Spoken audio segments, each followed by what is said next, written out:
আপনি এবং দেবাশিস দত্ত একটা সময় একসাথে অনেকগুলো দিন মোহনবাগানকে সামলেছেন। মাঝখানে কিছু একটা হলো, আপনি অনেক ইন্টারভিউতে বলেছেন যে কেউ একটা পেছন থেকে ছুরি মারলো এবং তারপরে দেখা গেল আপনি সেখানে নেই, আরেকজন রয়ে গেল আপনার সঙ্গী। এইটা কি হলো? কে ছুরি মারলো এবং আপনি হঠাৎ করে সরে গেলেন কেন? মাঝে মাঝে জানেন তো, অতীতকে ভুলে সামনে এগিয়ে যেতে হয়। ছুরির ক্ষতটা আমি এখনো হয়তো পুরোটা যায়নি, সেই ক্ষতটা তো থাকবেই। আজকাল তো বিয়ে ডিভোর্স হয়ে যাচ্ছে, তারপরে আবার বর বউ বন্ধু হয়ে যাচ্ছে। সো সেখানে আমরা আবার মাঝখানে একটা ব্রেক হয়েছিল, তবে এখন আবার দেখুন একটা কাঁচ জুড়েছে, সেটা সম্পর্ক জুড়েছে, সেটা পুরোপুরি স্বাভাবিক হতে তো একটা সময় লাগবে। এবং দেখুন একটা জিনিস তো ঠিক যে দুজনের কাছেই মোহনবাগানের ভালো চাই, এটা নিয়ে তো দুজনের কাছেই কোনো নেই।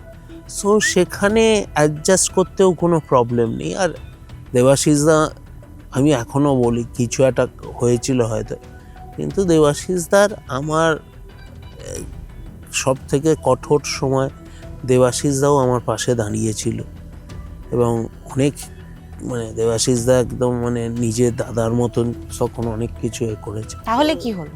দেখুন, মানুষের সবসময় একটা জার্নির মধ্যে কোথাও না কোথাও কিছু না কিছু লাগতেই পারে।